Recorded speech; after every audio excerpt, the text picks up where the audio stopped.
اعوذ باللہ من الشیطان الرجیم بسم اللہ الرحمن الرحیم ان الذين يؤذون الله ورسوله لعنهم الله في الدنيا والآخرة وأعد لهم عذابا مهينا والذين يؤذون المؤمنين والمؤمنات بغير ما اكتسبوا فقد احتملوا بهتانا وإثما مبينا۔ بے شک وہ لوگ جو اللہ اور اس کے رسول کو تکلیفیں پہنچاتے ہیں، ایسے لوگوں کے اوپر اللہ تبارک و تعالیٰ دنیا اور آخرت دونوں میں لعنت فرماتا ہے، اور ایسے شخص کے لیے اللہ تبارک و تعالیٰ نے دردناک اور رسوا کرنے والا عذاب تیار کر کے رکھا ہے۔ اور وہ لوگ جو مومنین اور مومنات کو یعنی مومن مرد اور مومنہ عورتوں کو بغیر قصور کے تکلیف دیتے ہیں، ایسے لوگ بڑے بہتان اور بڑے گناہ کے بوجھ اٹھاتے ہیں۔ سامعین کرام، سورۃ الاحزاب ہے یہ، اور یہ سورت کئی اعتبار سے بڑی اہم ہے۔ اس میں بڑے ہی عظیم واقعات کی طرف اشارہ کیا گیا ہے، اور ایسے ایسے احکام اس میں اللہ تبارک و تعالیٰ نے نازل کیے ہیں جو اس سے پہلے نہیں تھے۔ سامعین کرام، یہ جو دو آیت کریمہ آپ کے سامنے پڑھی گئی ہیں، آیت نمبر 57 اور 58، یہ دونوں آیات بھی اپنی جگہ پر بہت اہم ہیں۔ اس میں اللہ تبارک و تعالیٰ نے نبی اکرم صلی اللہ علیہ وسلم کے مبعوث ہونے کے بعد قیامت تک کے لیے لوگوں کو آگاہ کر دیا ہے، خبردار کر دیا ہے کہ اللہ اور اس کے رسول کو تکلیف پہنچانے والا اور مومنین کو تکلیف پہنچانے والا دنیا اور آخرت دونوں کو تباہ و برباد کرنے والا ہے۔ جو اللہ اور اس کے رسول کو تکلیف پہنچاتا ہے اور جو مومن مرد اور مومنہ عورتوں کو بغیر قصور کے تکلیف پہنچاتا ہے، چاہے تکلیف جس طریقے سے پہنچائے، وہ دنیا اور آخرت دونوں کے اندر تباہی و بربادی کے دہانے پر پہنچنے والا ہے۔ اور یہاں پر اللہ تبارک و تعالیٰ کا جو حکم ہے اور اس کے اندر جو عدل ہے اور اس کے اندر جو بیلنس ہے، یہ بیلنس آپ کو کہیں پر نہیں ملے گا۔ اللہ تبارک و تعالیٰ نے اپنی طرف بھی منسوخ کیا، اپنے رسول کی طرف بھی منسوخ کیا، اور جو لوگ اللہ اور اس کے رسول پر ایمان رکھتے ہیں ان کے بارے میں بھی کہہ دیا۔ گویا اللہ تبارک و تعالیٰ نے سپریٹ کر دیا، اپنے رسول کو بھی سپریٹ کیا، اور اپنے رسول کے اوپر ایمان لانے والے جو مومن مرد اور مومنہ عورتیں ہیں ان کے بھی عظمت کو واضح کر دیا کہ وہ کسی بھی طرح سے اللہ اور اس کے رسول سے الگ نہیں ہے، بلکہ اللہ اور اس کے رسول کے ساتھ اللہ تبارک و تعالیٰ نے ان کے بھی مقام و مرتبے کو لوگوں کے سامنے واضح کر دیا۔ اللہ تبارک و تعالیٰ نے فرمایا ان الذین یؤذون اللہ، بے شک وہ لوگ جو اللہ کو تکلیف پہنچاتے ہیں۔ اللہ کو تکلیف کیسے پہنچاتے ہیں؟ سب سے پہلے اللہ تبارک و تعالیٰ کے ساتھ دوسروں کو شریک کرنا، یہ اللہ تبارک و تعالیٰ کے ساتھ کو تکلیف پہنچانا ہے۔ اللہ عز و جل نے قرآن کریم کے اندر ایک سورت ہی نازل کی، اور وہ سورت اگرچہ چھوٹی ہے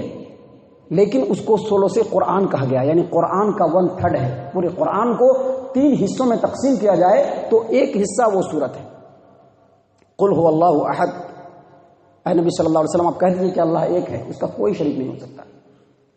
اللہ الصمد، اللہ تبارک و تعالیٰ بے نیاز ہے، اللہ کو کسی کی کوئی ضرورت نہیں ہے۔ لم یلد ولم یولد، دیکھو اللہ تبارک و تعالیٰ کے ساتھ کسی کو شریک کرنے میں اس کا بیٹا بھی کسی کو مت بنانا، اس کی بیٹی بھی کسی کو مت بنانا، اس کی بیوی بھی کسی کو مت بنانا، کیونکہ نہ وہ کسی سے پیدا ہوا ہے اور نہ اس نے کسی کو پیدا کیا ہے۔ لم یلد ولم یولد ولم یکن لہ کفوا احد، اور اللہ تبارک و تعالیٰ کا برابری کرنے والا بھی کوئی نہیں ہو سکتا۔ بیوی برابری کرنے والی ہوتی ہے، برابری کی ہوتی ہے، لیکن اللہ تبارک و تعالیٰ کا کوئی ہمسر نہیں۔ اللہ نے واضح طور پر کہہ دیا، گویا اس تعلیم کے آنے کے بعد بھی جو اللہ تبارک و تعالیٰ کے ساتھ شرک کرتا ہے، گویا وہ بہت بڑے گناہ میں مبتلا ہوتا ہے، اور وہ اللہ تبارک و تعالیٰ کو تکلیف پہنچانے والا ہے۔ اللہ کے رسول صلی اللہ علیہ وسلم سے پوچھا گیا کہ اے نبی صلی اللہ علیہ وسلم ذرا بتلائیے کون سا گناہ سب سے بڑھ کر کے ہے؟ اللہ کے رسول صلی اللہ علیہ وسلم نے کہا ان تجعل للہ ندا وهو خلقک، جس رب نے تجھ کو پیدا کیا ہے اس کے ساتھ کوئی شریک، اس کا کوئی ہمسر اور اس کا کوئی برابری کرنے والا تم مقرر کر دو، اس سے بڑھ کر کے کوئی گناہ نہیں ہو سکتا۔ صحیح البخاری کتاب التفسیر باب قوله تعالی وقالوا اتخذ اللہ ولدا سبحانہ، اس باب کے تحت عبداللہ ابن عباس رضی اللہ عنہما کی روایت ہے، اللہ کے رسول صلی اللہ علیہ وسلم نے فرمایا کہ اللہ عز و جل خود فرماتا ہے کذب ابن آدم ولم یکن لہ ذلک، آدم کا اولاد مجھ کو جھٹلاتا ہے لیکن اس کو یہ حق نہیں کہ مجھ کو جھٹلائے۔ وشتمنی، اور آدم کی اولاد مجھ کو گالی دیتا ہے، مجھ کو گالی دے کر کے تکلیف پہنچاتا ہے، لیکن اس کو اس کا کوئی حق نہیں تھا۔ اما تکذیبہ ایہ، اور جو مجھ کو جھٹلاتا ہے اس طرح سے کہ زعما، وہ سمجھتا ہے، وہ خیال کرتا ہے، وہ سمجھتا ہے، وہ یقین کرتا ہے کہ اس کو پھر دوبارہ مار کر کے ہم دوبارہ قیامت کے دن زندہ نہیں کر سکیں گے، اس طرح سے کر کر کے وہ مجھ کو جھٹلاتا ہے۔ وشتمہ ایایا، اور مجھ کو گالی دیتا ہے، کس طرح سے؟ فقولہ لی ولد، وہ کہتا ہے کہ اللہ تبارک و تعالیٰ کا بیٹا ہے، اللہ تبارک و تعالیٰ کا بیٹا ہے، اللہ تبارک و تعالیٰ کی بیٹی ہے، اللہ تبارک و تعالیٰ کی اولاد ہے، ایسا کہہ کر کے وہ مجھ کو گالی دیتا ہے۔ فسبحانہ ان اتخذ ولدا او صاحبہ، نہ میرے بچے ہیں اور نہ میری بیوی ہے، میں ان تمام چیزوں سے پاک ہوں۔ گویا اللہ تبارک و تعالیٰ کو تکلیف پہنچانے کا مطلب ہی یہی ہے کہ اللہ تبارک و تعالیٰ کے ساتھ شرک کیا جائے، کسی کو اللہ کا ہمسر قرار دیا جائے، کسی کو اللہ کا برابری کرنے والا قرار دیا جائے، اللہ کا بیٹا، اللہ کی بیٹی اس طرح سے مقرر کر کے اللہ کی طرف منسوب کیا جائے، یہ اللہ تبارک و تعالیٰ کو تکلیف پہنچانا ہے۔ لیکن اللہ تبارک و تعالیٰ بھی اس کے صبر کی کوئی انتہا نہیں ہے، اس کے صبر کی کوئی مثال نہیں ہے۔ دنیا میں بے شمار لوگ ایسے ہیں جو روزانہ دن کے اور رات کے ہر خطے میں اللہ تبارک و تعالیٰ کو تکلیف پہنچا رہے ہیں، لیکن اس کے باوجود اللہ تبارک و تعالیٰ نے اس کے سانسوں کو قائم رکھا ہے، اس کے رگوں کے اندر خون کے دوران کو جاری رکھا ہے، اس کو رزق دے رہا ہے، اس کو کھلا رہا ہے، اس کو پلا رہا ہے، اس کو عافیت دے رہا ہے۔ اللہ کے رسول صلی اللہ علیہ وسلم کا فرمان ہے، صحیح البخاری کتاب الادب اور صحیح مسلم کتاب صفات المنافقین کے اندر اللہ کے رسول صلی اللہ علیہ وسلم نے فرمایا، لیس احد اصبر علی اللہ اذى یسمعه من اللہ، اللہ تبارک و تعالیٰ سے زیادہ تکلیفوں کے اوپر صبر کرنے والا کوئی نہیں ہے۔ انہم یجعلون له ندا ویجعلون له ولدا وهو مع ذلك یرزقهم ویعافیہم، لوگ اس کے ساتھ دوسروں کو شریک بھی کر رہے ہیں، لوگ اس کی شان میں گستاخی بھی کر رہے ہیں، لوگ اس کے خلاف طرح طرح کے پلاننگ بھی کر رہے ہیں، اس کے شریعت کے خلاف پلاننگ کر رہے ہیں، سب کچھ کر رہے ہیں، لیکن اس کے باوجود اللہ تبارک و تعالیٰ ان کو رزق بھی دے رہا ہے اور ان کو عافیت سے بھی نواز رہا ہے۔ یہ اللہ تبارک و تعالیٰ کی ذات گرامی ہے۔ اللہ تبارک و تعالیٰ نے یہاں پر کہا کہ ان تمام باتوں کے باوجود ان الذین یؤذون اللہ، جو اللہ کو تکلیف پہنچائے گا، ورسولہ، اور رسول کو تکلیف پہنچائے گا۔ رسول کو کیسے تکلیف پہنچائے گا؟ ظاہر ہے جو لوگ اس شریعت کے خلاف دشمنی والا رویہ اختیار کرتے ہیں، اللہ تبارک و تعالیٰ کے بھیجے ہوئے دین کے ساتھ معاندانہ اور ظالمانہ رویہ اختیار کرتے ہیں اور چاہتے ہیں کہ کسی نہ کسی طریقے سے یہ تعلیم جو اللہ کے فرمان کی شکل میں ہے، جو نبی کے کلام کی شکل میں ہے، اس کو اس دنیا سے مٹا دے، چاہے وہ جو ہو، ضروری نہیں کہ وہ غیر ہی ہو،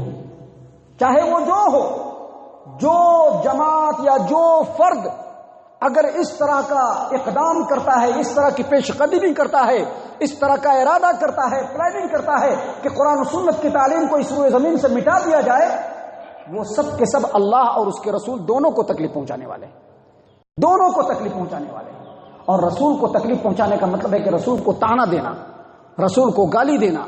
رسول کے اوپر الزام لگانا، رسول کی عیب جوئی کرنا، اور یہ نبی صلی اللہ علیہ وسلم کی زندگی میں بہت مرتبہ ہوا، نبی صلی اللہ علیہ وسلم کی زندگی میں بہت مرتبہ ہوا۔ اور جیسا کہ میں نے ابھی 2 دن پہلے بتایا کہ نبی صلی اللہ علیہ وسلم کی زندگی کے بعد بھی بہت سارے بدبخت ایسے پیدا ہوئے ہیں، پیدا ہو رہے ہیں موجود،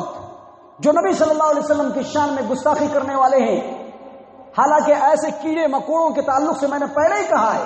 کہ اس روئے زمین کے بڑے بڑے مفکر، بڑے بڑے اسکالر، مثال کے طور پر جارج برنارڈ شاہ، سر ولیم ہنٹر، مہاتما گاندھی اور اس طرح کے جو بڑے بڑے اسکالر ہیں جن کے فکر کا پوری دنیا لوہا مانتی ہے، ایسے لوگوں نے محمد صلی اللہ علیہ وسلم کو سب سے اونچے مقام پہ رکھا ہے انسانیت کے۔ ایسے کیڑے مکوڑوں کو ان لوگوں کی باتوں سے سبق لینا چاہیے جو محمد صلی اللہ علیہ وسلم کی شان میں گستاخی کرتے ہیں، ان کو جان لینا چاہیے کہ جو محمد صلی اللہ علیہ وسلم کی شان میں گستاخی کرتے ہیں اور محمد صلی اللہ علیہ وسلم کو تکلیف پہنچاتے ہیں، ایسے لوگ اللہ تبارک و تعالیٰ کو تکلیف پہنچاتے ہیں، کیونکہ محمد صلی اللہ علیہ وسلم اس دنیا کے اندر اللہ کی طرف سے مامور تھے، اللہ نے ان کو مقرر کیا تھا۔ اس روئے زمین کا سب سے بہترین انسان اللہ تبارک و تعالیٰ نے ان کو بنایا۔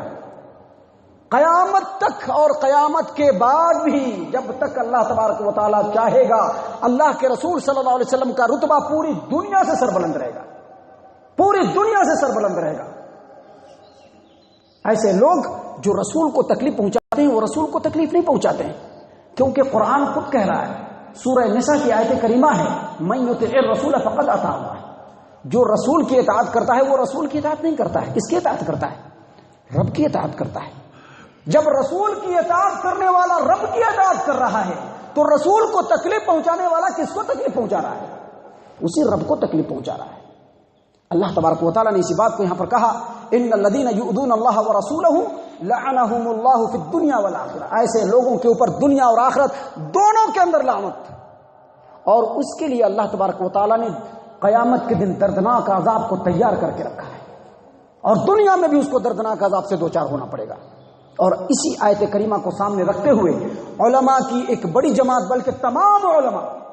اس بات کے اوپر متفق ہیں کہ جو رسول اللہ صلی اللہ علیہ وسلم کی شان میں گستاخی کرتا ہے وہ واجب القتل ہے، اس کو قتل کر دیا جائے، موقع ملتے ہی اس کو قتل کر دیا جائے۔ اور میں سمجھتا ہوں، جہاں تک میرا خیال ہے، کہ ہر مومن بندہ اس کے لیے ہر وقت تیار رہے گا کہ جو رسول اکرم صلی اللہ علیہ وسلم کی شان میں گستاخی کرے اگر وہ اس کے سامنے آ جائے تو پہلی فرصت میں اس کو قتل کرے گا، زبان سے دوسری بات بعد میں نکالے گا۔ وہ سامعین کرام، اللہ تبارک و تعالیٰ فرما رہا ہے، ان الذین یؤذون اللہ ورسولہ لعنہم اللہ فی الدنیا والآخرہ واعد لهم عذابا مہینا، بے شک وہ لوگ جو اللہ اور اس کے رسول کو تکلیف پہنچاتے ہیں ایسے لوگوں کے اوپر اللہ تبارک و تعالیٰ دنیا اور آخرت دونوں کے اندر لعنت فرماتا ہے، اور اس کے لیے اللہ تبارک و تعالیٰ نے رسوا کرنے والا عذاب تیار کر کے رکھا ہے۔ والذین یؤذون المؤمنین والمؤمنات بغیر ما اکتسبوا، اور وہ لوگ جو مومن مرد اور مومنہ عورتوں کو بغیر قصور کے تکلیف پہنچاتے ہیں۔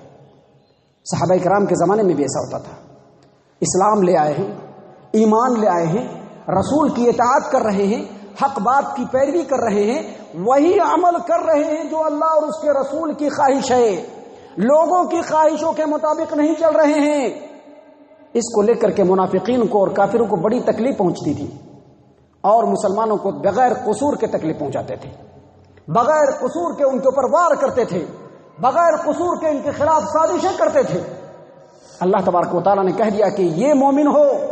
چاہے قیامت تک آنے والا کوئی بھی مومن ہو، مومن مرد اور مومنہ عورتوں کو جو بغیر قصور تکلیف دینے کی کوشش کرے گا، ایسے لوگ بہتان عظیم کے گناہ کو اپنے سر پر لینے والے ہیں۔ تکلیف پہنچانے کے لیے کوئی بھی صورت اختیار کرے، اس کو مارے، اس کو ذلیل کرے، اس کے خلاف لوگوں کے درمیان غیبت کر کے اس کو لوگوں کو اکسانے کی کوشش کرے، اس کے خلاف پروپیگنڈے کرے، یہ سب مومن کو تکلیف دینے کے لائق کہ مترادف ہے، یہ سب مومن کو تکلیف دینا۔ ایک مومن کبھی دوسرے مومن کو تکلیف نہیں دے سکتا ہے، ایک مسلمان کبھی دوسرے مسلمان کو تکلیف نہیں دے سکتا ہے، کیونکہ اللہ کے رسول صلی اللہ علیہ وسلم نے واضح طور پر کہہ دیا کہ مسلمان وہی ہے جس کے زبان سے اور جس کے ہاتھ سے دوسرا مسلمان محفوظ رہ جائے۔ ہمارے زبان سے اگر دوسرا مسلمان محفوظ نہیں ہے تو ہمیں اپنے اسلام اور ایمان دونوں کا جائزہ لینا چاہیے، اسلام کا بھی جائزہ لینا چاہیے اور ایمان کا بھی جائزہ لینا چاہیے کہ ہمارے اندر ایمان بھی ہے کہ نہیں ہے، اسلام بھی ہے کہ نہیں ہے۔ اللہ تبارک و تعالیٰ نے واضح طور پر کہہ دیا کہ والذین یؤذون المؤمنین والمؤمنات، جو لوگ مومن مرد اور مومنہ عورتوں کو بغیر قصور کے تکلیف پہنچاتے ہیں، بغیر کسی گناہ کے اس کے اوپر گناہ لادنے کی کوشش کرتے ہیں، اللہ تبارک و تعالیٰ نے کہا فقد احتملوا بہتانا و اثما مبینا، تو وہ قیامت کے دن بہتان کے بوجھ کو اٹھائے گا۔ بہتان کے بوجھ کو، بہتان سمجھتے ہیں نا؟ بہتان کس کو کہتے ہیں؟ بہتان کہتے ہیں کہ اللہ کے رسول صلی اللہ علیہ وسلم نے ایک بار صحابہ کرام کے پاس پوچھا، اللہ کے رسول صلی اللہ علیہ وسلم نے ایک بار صحابہ کرام سے پوچھا کہ اتدرون ما الغیبہ، جانتے ہو کہ غیبت کس کو کہتے ہیں؟ صحابہ کرام نے کہا کہ اللہ اور اس کا رسول زیادہ بہتر جانتا ہے۔ اللہ کے رسول صلی اللہ علیہ وسلم نے کہا کہ تو اپنے بھائی کا ذکر کرے، جو بات تمہارے بھائی کے اندر ہے اور اس کا ذکر تو اس کے پیچھے کرے، یہ غیبت ہے، یہ غیبت ہے۔ اور اگر تو وہ بات اپنے بھائی کی طرف منسوب کر رہا ہے جو تیرے بھائی کے اندر ہے ہی نہیں، یہ بہتان ہے۔ تو یہاں غیبت کا یہ حال ہے جو برائی ہمارے بھائی کے اندر ہے اس کو ہم پوری دنیا میں ڈھنڈورا پیٹنا شروع کر دیں، یہ غیبت ہے. اور جو برائی تمہارے بھائی کے اندر ہے نہیں اس کو بھی لوگوں تک پہنچانا شروع کر دو تو یہ بہتان ہے. اور اسی کا گناہ مومن مرد اور مومنہ عورتوں کو بغیر قصور کے ستانے والے کو اسی طرح کا گناہ اپنے سر پہ لینا پڑے گا اور اسی گناہ کے ساتھ رب العالمین کے بارگاہ میں حاضر ہونا پڑے گا. سامعین کرام، ان دونوں آیات سے ہمیں یہ سبق ملتا ہے کہ ہمیں نہ اللہ اور اس کے رسول کو تکلیف پہنچانا چاہیے، بلکہ مسلمانوں اور مومنوں کو بھی کسی بھی اینگل سے تکلیف پہنچانے سے پرہیز کرنا چاہیے. اللہ تبارک و تعالی ہم تمام کو صحیح کتاب و سنت کے مطابق اس دنیا کے اندر زندگی گزارنے کی توفیق عنایت فرمائے. آمین یا رب العالمین. وما علینا الا البلاغ.